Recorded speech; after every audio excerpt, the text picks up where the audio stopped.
Evangelho de Marcos, capítulo 8, versículo 22, diz a palavra de Deus. E chegando a Betsaida, e trouxeram-lhe um cego, e rogaram-lhe que lhe tocasse. E tomando o cego pela mão, levou-o para fora da aldeia, e cuspindo-lhe nos olhos, e impondo-lhe as mãos, perguntou se via alguma coisa. E levantando ele os olhos, disse: Vejo os homens, pois os vejo como árvores que andam. Depois tornou a pôr-lhe as mãos nos olhos, e ele, olhando firmemente, ficou restabelecido e já via ao longe e distintamente a todos. E mandou-o para a sua casa, dizendo-lhe: Não entres na aldeia. Até aqui. Conta-se que um jovem, ele encontrou-se com o Senhor, já avançado em idade, e ao encontrar-se com esse Senhor, ele perguntou: O Senhor lembra de mim? E o Senhor, olhando para ele, disse: Não, eu não me lembro de você. E o jovem disse: Eu fui o seu aluno. E ele disse: Ah, que bom. O que você está fazendo da vida? Qual é a sua ocupação? E o jovem respondeu: Eu sou professor. E o professor disse: Ah, professor como eu? E ele disse: Sim. Na realidade, foi por causa do Senhor que eu me tornei professor. Foi o Senhor que me inspirou a ser um professor. E o professor então ficou curioso para saber de que forma ele havia influenciado na vida daquele jovem. E ele então pergunta: Mas em que momento exato você decidiu se tornar professor? Em que momento exato eu influenciei você, eu inspirei você a se tornar um professor? E o jovem então lhe contou a sua história. E ele disse: Em um certo dia estávamos na aula, e um dos meus amigos chegou na aula com um relógio novo, muito bonito. E quando eu vi aquele relógio novo e bonito, eu quis aquele relógio para mim. Então, quando o meu amigo não estava percebendo, eu tirei o relógio do seu bolso. Eu roubei o relógio do meu amigo. Alguns minutos depois, o meu amigo percebeu que o relógio havia sido furtado, e então reclamou com o Senhor, dizendo que o relógio havia sido roubado. E o Senhor então pediu para que aquele que havia roubado o relógio devolvesse o relógio. Eu naturalmente não devolvi, porque não queria me acusar e também porque eu queria o relógio. O Senhor então levantou, trancou a porta e pediu que todos nós ficássemos de pé, para que o Senhor pudesse vasculhar o bolso de cada um até encontrar o relógio. E assim nós fizemos. Ficamos todos de pé. E o Senhor disse: Fechem todos os olhos, ou todos vocês fechem os olhos, pois eu só vou começar a procurar quando todos vocês estiverem de olhos fechados. Então, obedecendo ao professor, todos fecharam os olhos. E o professor começou a vasculhar no bolso de cada um. E quando o professor chegou no bolso daquele menino, naturalmente encontrou o relógio, mas continuou procurando no bolso dos demais. Quando vasculhou o bolso de todas as pessoas, o professor disse: Vocês podem abrir os olhos, porque o relógio já foi encontrado. Então, professor, naquele dia, o Senhor me livrou da maior vergonha da minha vida. O Senhor não me acusou, o Senhor não me apontou, o Senhor não chamou a minha atenção, o Senhor não me repreendeu, o Senhor não expôs que havia sido eu que havia roubado o relógio. Então naquele dia o Senhor me livrou da maior vergonha da minha vida. Mas não apenas isso, naquele dia o Senhor também estava me livrando, talvez, de futuramente ser um ladrão, ser uma pessoa desonesta. O Senhor não disse a mim uma palavra, mas a mensagem foi entendida com muita clareza. Por isso, professor, eu decidi me tornar um professor igual ao Senhor, porque o Senhor me inspirou. O Senhor lembra desse fato? O professor então respondeu: Eu me recordo do furto do relógio, Eu me recordo de ter vasculhado o bolso de todos os alunos. Eu me recordo de haver encontrado o relógio no bolso de um aluno. Mas eu não me recordo de você, porque eu também estava com os olhos fechados. Quando nós lemos um texto como esse, nós percebemos que há muitas coisas que acontecem na nossa vida, há muitas situações e circunstâncias que acontecem na nossa vida, que são determinadas por uma conduta, são determinadas por um desejo, são determinadas por um ambiente. E essas circunstâncias, muitas vezes, nos levam a uma conduta de vida que vai ser na contramão daquilo que Deus quer, daquilo que Deus pensa, como também será no contramão daquilo que estabelece a sociedade como norma, como regra, como um comportamento moral aceitável. E entendendo que algumas coisas que fazem parte da nossa vida, elas advêm por essas circunstâncias, aprendemos também que para que as coisas sejam modificadas, para que as coisas mudem, algumas coisas também precisam acontecer. Algumas decisões precisam ser tomadas. Alguns posicionamentos devem ser estabelecidos na nossa vida. A Bíblia diz que Jesus, ele havia ido para Betsaida. E quando Jesus chega em Betsaida, Jesus realiza um milagre extraordinário na vida de alguém que necessitava da provisão de Deus, visto que essa pessoa não havia encontrado na medicina, ou talvez em tratamentos opcionais e adicionais e naturais, a resposta, a cura, a solução para a sua doença.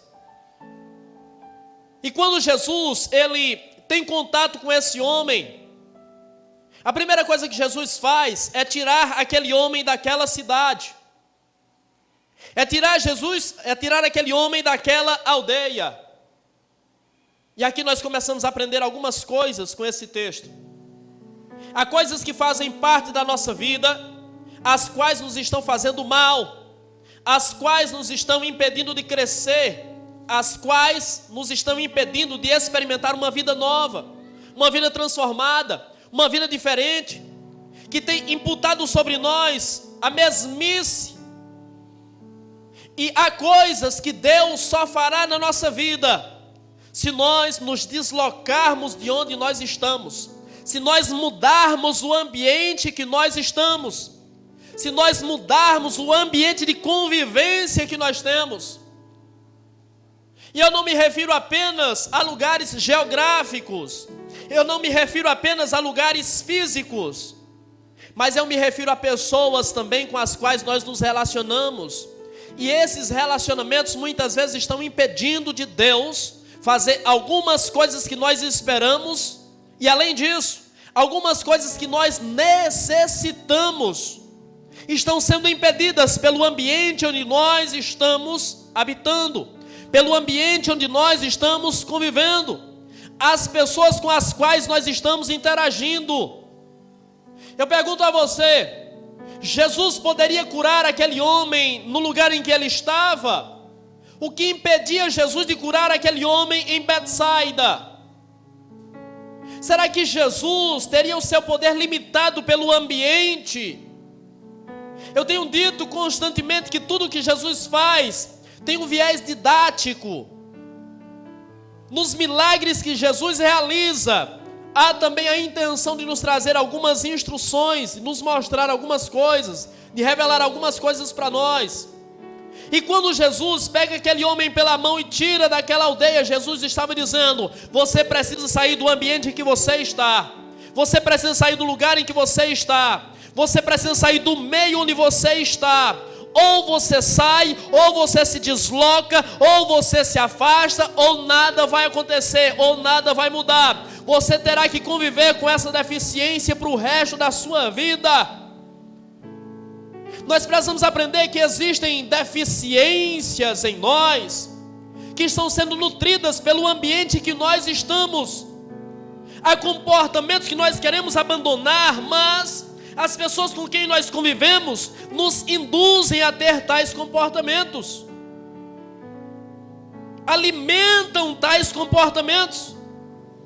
E é aquela velha história, quando nós brincamos com o fogo, nós nos queimamos. Se nós queremos deixar de praticar algo, nós precisamos manter distância daquilo que nós queremos, de fato, nos afastar. Mas, se eu digo, por exemplo, eu quero parar de beber, e eu estou sentado com os meus amigos todos os dias em um bar, eu não vou parar de beber. É o que o apóstolo Paulo diz, escrevendo a sua carta aos Efésios: não deis lugar ao diabo. Então, algumas coisas que Deus quer fazer na sua vida, e eu tenho absoluta certeza,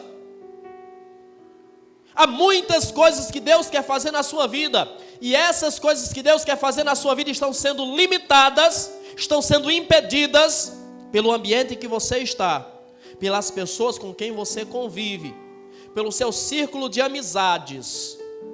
E Deus está dizendo para você: se você quer experimentar mudança, você precisa mudar, ou mudar-se geograficamente, fisicamente também. Betsaida foi um lugar onde Jesus, ele fez inúmeros milagres. Mas é curioso que Jesus, ele tinha 3 apóstolos que eram de Betsaida. Jesus tinha 3 discípulos que eram de Betsaida: Pedro, André e Filipe. Esses homens eram oriundos, eram originários de Betsaida. Betsaida era uma pequena aldeia que ficava vizinha, muito próxima a Cafarnaum. Ela ficava às margens do mar da Galileia, do lago da Galileia. E era também um ambiente de pesca. E é curioso que, sendo um ambiente tão próximo de Cafarnaum, sabemos que Cafarnaum foi a cidade que Jesus adotou como sua. Quando ele começa o seu ministério, Jesus passa a residir em Cafarnaum. Mas Jesus só chama Pedro, André e Filipe quando esses saem de Betsaida. Enquanto eles estão em Betsaida, eles não são chamados pelo Senhor Jesus.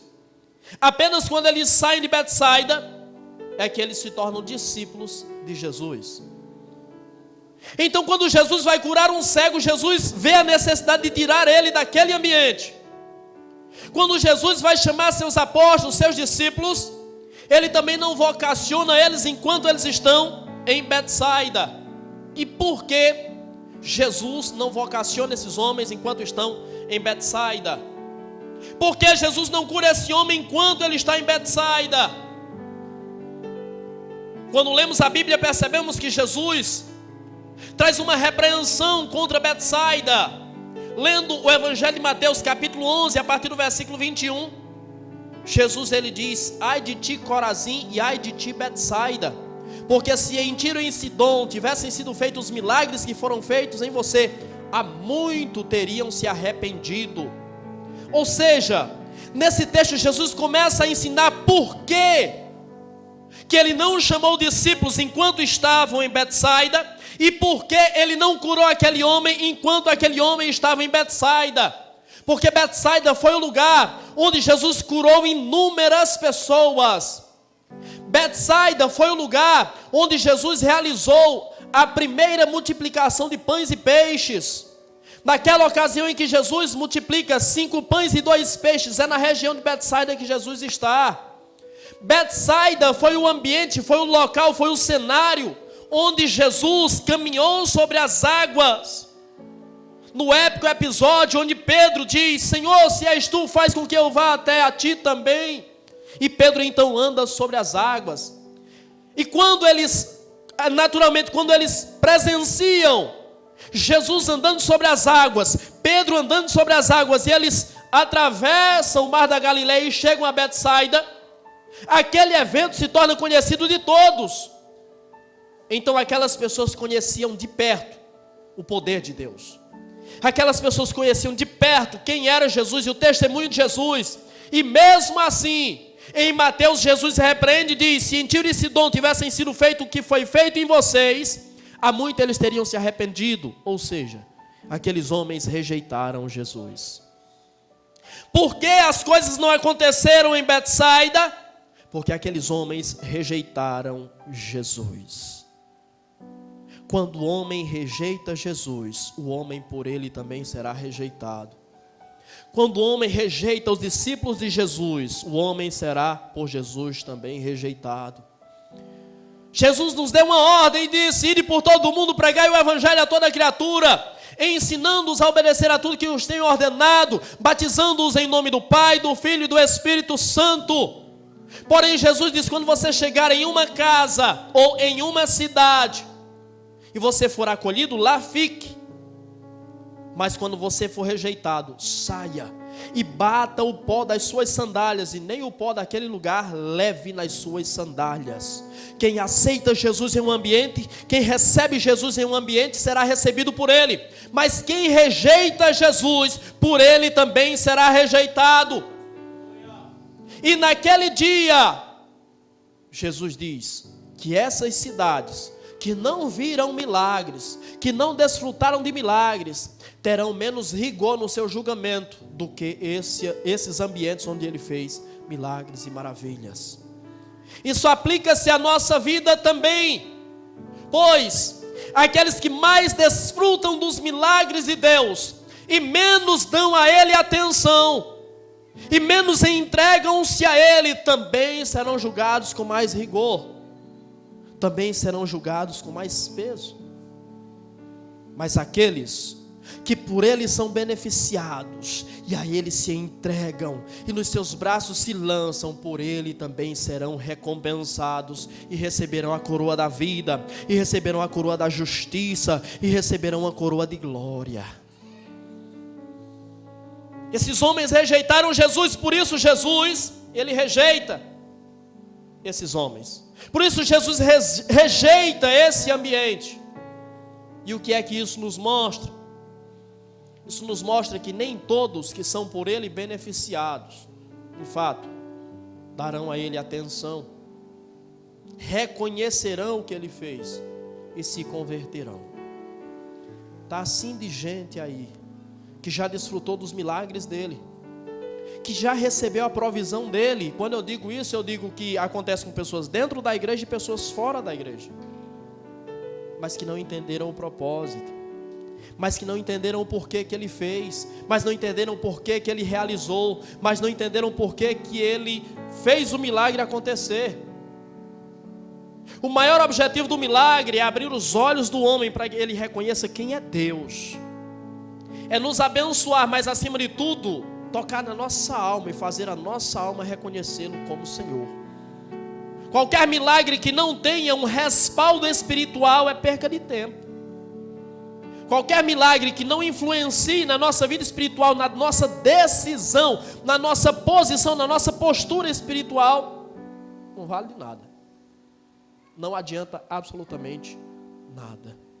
Então há muitos que têm sido beneficiados por ele e não têm dado a ele atenção, não têm reconhecido o que é ele, e não têm se entregado a ele, não têm se convertido a ele. Por isso não há em nós ênfase a milagres, embora cremos em milagres, oramos por milagres e vivemos milagres. Já desfrutamos de curas, de doenças através das nossas orações. Mas por que não damos tanta ênfase a isso? Porque não queremos que as pessoas se tornem dependentes disso. Não queremos que as pessoas busquem Jesus por causa disso.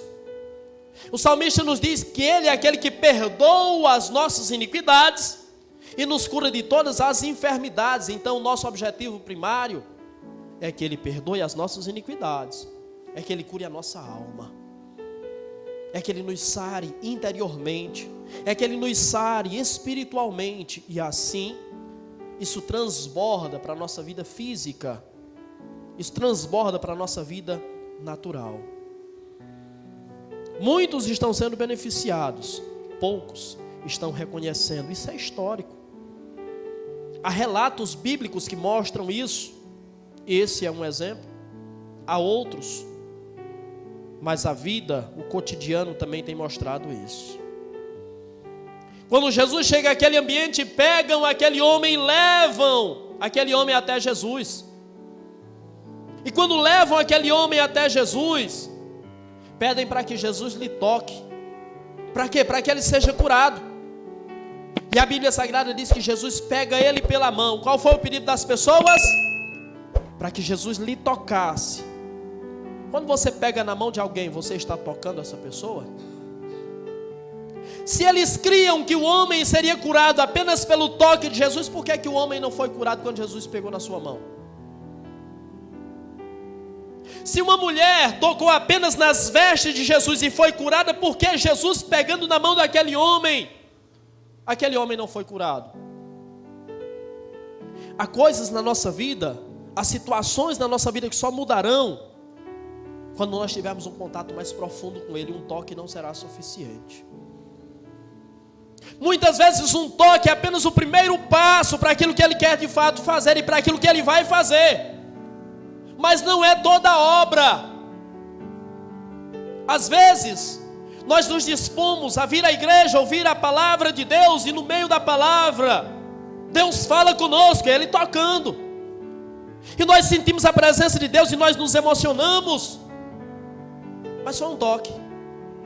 Quando retornamos para casa, a vida que nós deixamos lá volta a ser uma realidade em nós. E muitas vezes aquilo que nós sentimos no templo passou. Foi só um toque. E o que é necessário então para que a obra aconteça? Algo mais profundo. Um relacionamento mais profundo. Um toque não foi suficiente, então é necessário que haja a persistência, a perseverança. Quantas pessoas aceitam Jesus ao vir à igreja pela primeira vez? Acontece? Sim, mas é raro. Dificilmente alguém no primeiro culto que assiste aceita Jesus. Geralmente a pessoa frequenta 1, 2, 3, 4, 5, 6, 10 vezes. Cada pessoa tem seu tempo. Eu tive o meu tempo. Não foi a primeira vez que eu fui na igreja que eu aceitei Jesus, que eu me converti. Eu tive o meu tempo. Por quê? Porque é necessário algo mais profundo. Um toque apenas não é suficiente. E existem pessoas que estão tentando viver na presença de Deus apenas através de um toque. Não será suficiente. É necessário estabelecer um relacionamento. Porque viver apenas por um toque é viver de migalhas. Quando na realidade Ele é o dono do céu e da terra. Do Senhor é o céu, a terra e toda a sua plenitude. Ou seja, Ele tem absolutamente tudo para entregar e você se contenta com migalhas. Ele tem a plenitude do Espírito Santo e a sua palavra diz que Ele não dá por medida e nós estamos nos contentando com migalhas. É bom sentir o toque de Deus? É maravilhoso. É extraordinário. Se emocionar, chorar, cantar. Alguns um pouco mais emocionados, correr, pular. É bom, é extraordinário, mas não é suficiente. Não é disso que nós vivemos. É necessário algo mais profundo. É necessário estabelecer um relacionamento com Ele. E quando Jesus pega esse homem pela mão, Jesus o conduz, ou seja, Jesus sai com aquele homem, e quando Jesus sai com aquele homem e caminha, sabe Deus por quantos metros, ou talvez quilômetros, eu não sei. Jesus está estabelecendo um relacionamento com aquele homem. Jesus pega na mão daquele homem e conduz aquele homem, pois ele é cego. Ele não saberia qual é o caminho. Ele não saberia ao menos para onde Jesus o estava levando. Mas Jesus o toma pela mão e o conduz. Ou seja, a primeira coisa para que nós comecemos de fato a experimentar a transformação que nós esperamos, a mudança em algumas circunstâncias, em alguns pontos específicos da nossa vida, é deixar Jesus nos tomar pela mão e nos conduzir. Você se tem deixado conduzir por Ele? O grande problema da gente é que a gente muitas vezes quer conduzir Ele. Somos nós que queremos conduzi-lo. Somos nós que queremos mostrar para ele o nosso caminho. Senhor, eu já projetei tudo, já está tudo planejado. É assim, daqui tanto tempo eu vou fazer isso. A minha trajetória vai ser essa. Então, quer dizer, você quer a companhia dele, mas você guiando ele pelo seu caminho. Quando na realidade é ele que tem que nos conduzir, ele que tem que nos guiar. Provérbios 3, 5 e 6 diz: entrega teu caminho ao Senhor, confia nele, e ele endireitará as tuas veredas. Por que nós não podemos conduzir Jesus pelo caminho? Porque as nossas veredas são tortas e nós somos cegos. Mas quando deixamos ele nos conduzir, ele nos leva pelo reto caminho, pelo novo e vivo caminho, que é ele mesmo. A Bíblia diz que quando um cego guia outro cego, ambos caem no buraco. E se alguém que enxerga se deixar conduzir por um cego, esse também cairá no buraco. Mas quando um cego se deixa conduzir por aquele que é a luz da vida, esse encontra aquilo que jamais imaginou sequer que existia. E se ele nasceu cego, ele vê coisas que ele nunca havia visto. Ou seja, quem se deixa conduzir por ele, verá coisas que nunca viu, viverá coisas que nunca viveu, experimentará coisas que nunca imaginou. Deixe-se ser conduzido por ele. Deixa ele conduzir tua vida. Deixa ele te tomar pela mão e te levar às águas tranquilas, em nome do Senhor Jesus Cristo. Jesus leva esse homem pela mão. Jesus cospe, molha os seus olhos, toca, impõe as mãos sobre ele e pergunta: você está vendo alguma coisa? E aquele homem diz: vejo homens, e como árvore os vejo. Ou seja, aquele homem enxergava, mas enxergava parcialmente. Ele ainda não enxergava com clareza. O que é que isso nos ensina?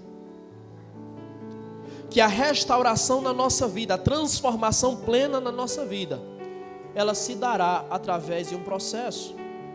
Ela será o resultado de um processo. E nós muitas vezes estamos querendo que as coisas aconteçam instantaneamente, automaticamente.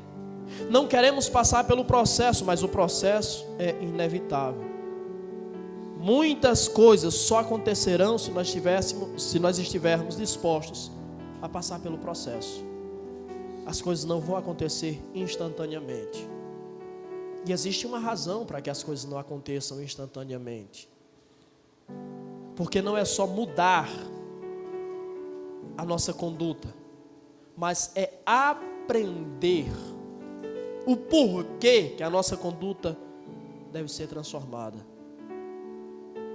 É construir isso passo a passo. Porque aquilo que se recebe instantaneamente e automaticamente é muito mais fácil de perder do que aquilo que você constrói, do que aquilo que você precisa se sacrificar para ver o resultado. Então isso explica porque esse homem ele não viu tudo com clareza instantaneamente. Isso não é porque Jesus não podia fazer. Jesus poderia fazer, até mesmo se ele nasceu cego, nascer enxergando. Mas Jesus não fez. É normal estar bem hoje, amanhã não está tão bem assim. É normal. O que não é normal é hoje eu estar lá em cima, amanhã eu estar lá embaixo e lá embaixo ficar. Isso não. Mas essa oscilação na vida espiritual, ela é normal e ela é saudável. Por que ela é saudável? Porque quando eu experimento a glória, quando eu experimento o céu, que eu visito o inferno, eu vou aprender a valorizar o céu. Quando eu estou lá em cima, que eu caio, eu vou aprender a valorizar o lugar onde eu estava. Por isso que é essencial os altos e baixos na vida. E uma vez estando por cima e caindo, eu vou trabalhar para reconquistar o espaço que eu tinha. Mas será muito mais difícil eu sair de lá porque eu vou aprender a valorizar aquilo que eu tinha. Então acredite, é saudável os altos e baixos na vida, é saudável passar pelo processo. O que não podemos é morrer durante o processo. E enxergar aos poucos também é saudável, também é essencial, também é necessário. Por quê? Porque enxergar aos poucos te trará entendimento e clareza sobre as coisas, te trará discernimento sobre as coisas. Você começar a enxergar as coisas aos poucos, você começar a conhecer as pessoas aos poucos, isso te dará discernimento sobre as pessoas, isso te fará entender porque as pessoas são como elas são, isso te fará entender porque as coisas são como elas são. Então é importante começar a enxergar aos poucos, até porque dependendo do que você enxergar, se você enxergar tudo de uma vez, talvez seja um choque muito grande para você e você não suporte. Então Deus se faz ir enxergando aos poucos e discernindo aos poucos e entendendo aos poucos. E assim, quando você vai enxergando as coisas aos poucos, você vai se blindando sobre aquilo que você está enxergando vai te causar de mal. Você vai se fortalecendo, e aquilo que talvez, se você recebesse instantaneamente, te mataria, te destruiria. E quando eu falo matar, não falo no sentido físico, mas no sentido espiritual. Quando você enxerga aos poucos, isso não causa tanto efeito quanto causaria se fosse instantâneo na sua vida. E Deus, eu tenho absoluta certeza que como Ele fez na vida daquele homem, de fazê-lo ir enxergando aos poucos e entendendo, ir discernindo, Ele vai fazer com você também.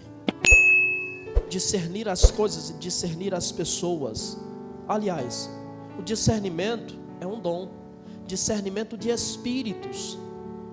E enquanto vivemos com pessoas, é um dom essencial, discernir o espírito das pessoas. Aliás, discernir até mesmo o nosso próprio espírito. Certa vez, Jesus, Ele mandou que seus discípulos fossem até Samaria, preparar um lugar para Ele, e Jesus não foi bem recebido em Samaria. E João, ao retornar a Jesus, diz: Senhor, quer que nós mandemos fogo e destrua aquele povo? E Jesus diz: não sabeis de que espírito sois.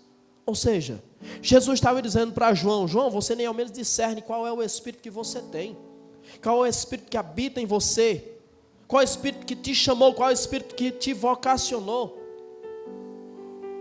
qual é o espírito que ungiu você.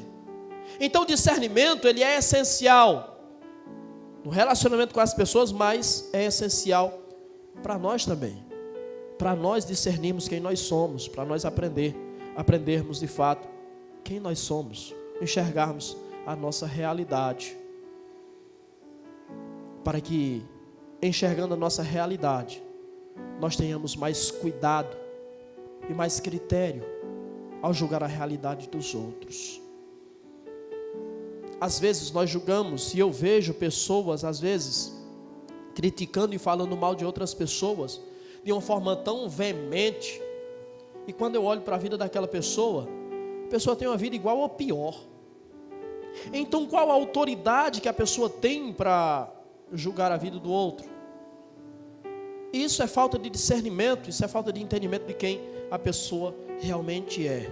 Então que Deus nos ajude a enxergarmos as coisas com muita clareza e com muito discernimento. Uma mudança genuína na vida do ser humano, uma mudança de fato, ela depende de vários fatores. Para que nós experimentemos uma mudança na nossa vida, e nós, enquanto cristãos, estamos buscando essa transformação, estamos buscando esse novo de Deus, estamos buscando essa nova vida que a Bíblia Sagrada nos promete. Precisamos entender que isso depende de vários fatores na nossa vida. E olhando para a história desse homem, nós percebemos alguns desses fatores. E um dos fatores é o ambiente. a transformação genuína, ela só será uma realidade se nós discernirmos o ambiente em que nós estamos. Depende do ambiente em que nós estamos. Depende das pessoas com quem nós nos relacionamos. Depende das nossas crenças. Mesmo sendo cristãos, entre os cristãos, há crenças distintas. Há crenças diferentes. E as nossas crenças muitas vezes limitam a ação de Deus na nossa vida e nos impedem de viver uma transformação, uma renovação, uma mudança genuína na nossa vida. No caso desse homem, eu não sei se ele era judeu, eu não sei qual era a religião, a crença desse homem, só tenho certeza que ele não era cristão, isso eu tenho certeza. E a sua crença era um limitador entre ele e a mudança genuína que ele precisava viver.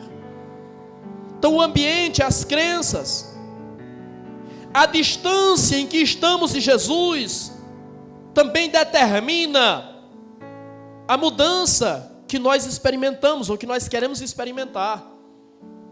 Quanto mais perto de Jesus estivermos, mais transformados seremos, mais parecidos com Ele seremos. Quanto mais longe estivermos dEle, menos transformação desfrutaremos. Esse homem estava longe dele, mas o que aconteceu? Ele foi levado até Jesus. Quando ele foi levado até Jesus, Jesus o tomou pelas mãos, ou pela mão, e o conduziu. Ou seja, a transformação na vida daquele homem só pôde acontecer quando ele se achegou a Jesus. Chegai-vos a mim, e eu me chegarei a vós. Eu falo de relacionamento, de vida diária com Ele. Se não estabelecermos um relacionamento diário com Ele, se onde nós estivermos, Ele não estiver também, a nossa vida não será mudada, a nossa vida não será transformada. A mudança que nós precisamos e queremos e desejamos, depende da nossa confiança nele. Aquele homem pegou na mão de Jesus e confiou. Jesus poderia conduzi-lo para onde Jesus quisesse, ele confiou. Ele apenas seguiu Jesus. E não dá para caminhar com Jesus desconfiando. Não dá para caminhar com Jesus não entregando plenamente a vida a Ele. Não deixando Ele ser Senhor de fato da nossa vida. Ou Ele gerencia a nossa vida 100%, ou Ele não gerencia nem 1%. Ou é tudo ou é nada. Então a confiança nele, a entrega a Ele é essencial para que nós possamos viver a transformação. E acima de tudo, a mudança que nós queremos, a mudança que nós precisamos, só será uma realidade quando nós desejarmos, quando nós quisermos de fato experimentar essa mudança e quando nós decidirmos viver essa mudança. Às vezes a gente fica pensando, seria bom viver aquilo que o pastor está pregando, seria essencial, mas não consegue se entregar. E por que não consegue se entregar? Por que não consegue viver? Porque não toma uma decisão. O que falta é decidir de fato. Para tudo na nossa vida é necessário tomar uma decisão. Toda e qualquer mudança que nós quisermos experimentar, só acontecerá quando nós decidirmos mudar. E por que só acontece através de decisão? Porque a decisão nos leva a tomar as atitudes necessárias. Toda mudança requer atitudes. Toda mudança será o resultado de atitudes. E é a decisão em mudar que vai me impulsionar, que vai me levar a tomar essas atitudes que ocasionarão a transformação na minha vida. Então só vontade não é suficiente.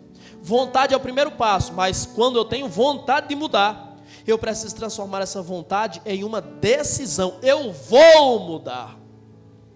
E aí você muda. Então, se você entende esses fatores, e há vários outros, mas se você entende esses fatores, a sua vida inevitavelmente vai mudar. e vai mudar muito em breve. Só depende de você. A decisão é sua. Tudo está nas suas mãos. Você pode dizer para mim: pastor, mas mudar dá trabalho. Mudar não é fácil.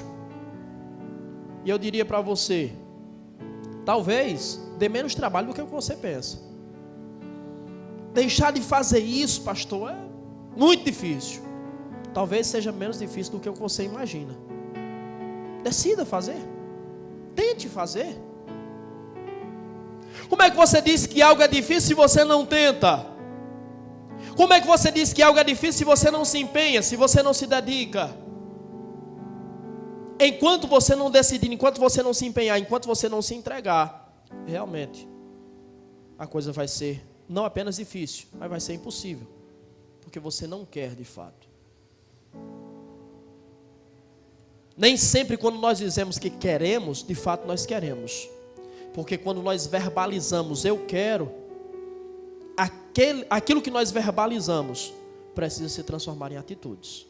E aí a coisa acontece. Se fica apenas em palavras, não vai acontecer absolutamente nada. Para aquele homem ser transformado, ele precisou sair de Betsaida. E o nome Betsaida significa casa de peixe ou casa da pesca.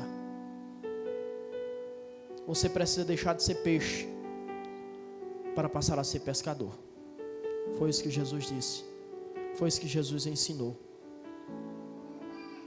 Pastor, mas o que é que tem a ver isso? Isso traz para você a lição da posição em que você está e da posição em que você precisa estar. Quando você é peixe, você ainda é o alvo da salvação. Você é o alvo da graça, você é o alvo da misericórdia. Quando você se torna pescador, você se torna o agente disso. Você se torna um instrumento de Deus para levar as pessoas a isso. Então, enquanto você é peixe, você está precisando de transformação. Mas quando você se torna pescador, você está oferecendo para as pessoas essa transformação. Isso fala de evolução espiritual. Saia de Betsaida, saia da casa de peixe, saia da casa da pesca. Deus já colocou a rede nas suas mãos. Não é mais para você estar na posição de vítima, é para você estar lá em cima, com autoridade, ensinando, pregando, libertando, curando, transformando. Enquanto não entendermos isso, enquanto não aplicarmos isso na nossa vida, nós não viveremos essa transformação que nós, de fato, temos como proposta da Bíblia para nós. Temos como proposta de Deus para nós. Quando aquele homem recebe o segundo toque de Jesus, a Bíblia diz que os seus olhos se abrem e ele vê tudo perfeitamente. Então chegará a hora, e talvez esteja muito próximo, talvez seja hoje o dia em que Deus vai começar a te fazer enxergar as coisas com muita clareza. Enxergar depende de um processo, mas chegará a hora que você enxergará as coisas e as pessoas com muita clareza, e você vai entender. Enxergando as coisas com muita clareza, você vai discernir quem são essas pessoas. E quando Jesus cura esse homem, Jesus diz: vai para a tua casa, mas não entres na aldeia. O que Jesus está ensinando? Que aquele homem foi mandado de volta para a sua casa, e a sua casa não era Betsaida. Vá para a sua casa, mas não entre na aldeia. Ele não era de Betsaida, ele estava em Betsaida, mas não era de Betsaida. Você entende? Há lugares, há ambientes em que você está, mas você não pertence a eles. Jesus está dizendo para você: saia deles. Saia deles. Saia deles e a mudança será total. Saia deles e a minha presença será contigo. Saia deles e a cura será uma realidade na sua vida. Saia deles e você será salvo. Saia, saia, saia. De onde é que Ele está mandando você sair? Eu sei que Ele está mandando você sair de algum lugar, de alguma situação, de alguma circunstância, de algum ambiente. Se Ele está mandando, saia. Obedeça. Não volte mais para lá. e você viverá o novo de Deus na sua vida.